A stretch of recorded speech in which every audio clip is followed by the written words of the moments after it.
राम राम जी। क्या सास बहू होती है, या यूं कहे इस तरह का कोई रिश्ता कब और कैसे बना? हाँ भाई, सही सुना, ऐसा ही है कथा का शीर्षक। आज एक संत से कथा प्रवचन सुन रहा था। भागवत जी की कथा में एक प्रसंग सुना रहे थे। बहुत आनंद बरस रहा था। प्रसंग सास बहू के बीच तकरार क्यों। महाराज जी ने जो समझाया और वो मेरे शब्दों में आपको बता रहा हूँ, या यूँ समझे जो मुझे समझ रहा है उसी को बता रहा हूँ।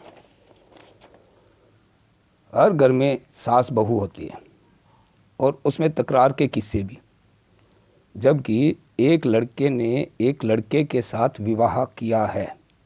ध्यान से सुने, एक लड़की ने एक लड़के के साथ विवाह किया है और रिश्ता जोड़ा है।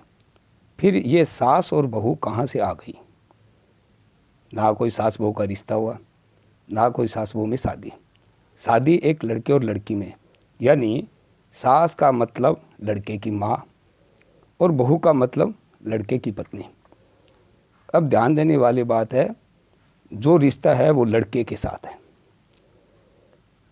अब आप यहाँ ध्यान दें, यहाँ लड़के की माँ है और लड़के की ही पत्नी। मतलब सीधा सा है, लड़की अगर अपने पति से प्यार करती है तो उसकी माँ से ज़्यादा प्यार करना चाहिए। कारण उसकी वजह से उसे प्यार करने वाला जीवन साथी वह लड़का यानी उसका पति मिला है।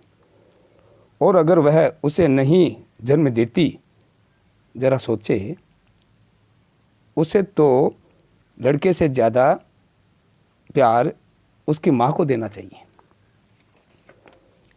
अब दूसरी तरफ भी देखें, अगर बेटा उस लड़की को विवाह कर घर में ना लाता तो उसे बेटे का सुख कहाँ से मिलता? क्योंकि बेटे की अर्धांगिनी होती है उसकी पत्नी।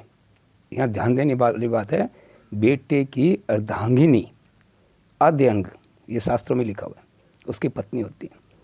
ज़रा सोचो, बेटे को इतना प्यार करती हो और उसके आधे अंग को प्यार नहीं करती,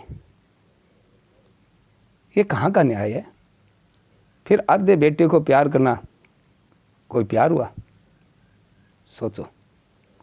आज मैं कहना चाहता हूँ कि यहाँ समाज में इस रिश्ते को नया नाम सास बहू को, अब पुराने रिश्ते बेटे का आधा अंग यानी बेटी के रूप में बहू और पति के माँ के रूप में यानी सास के रूप में प्यारी प्यारी माँ को देखना परिवार, समाज, देश हित में बहुत सुखदायी लग रहा है।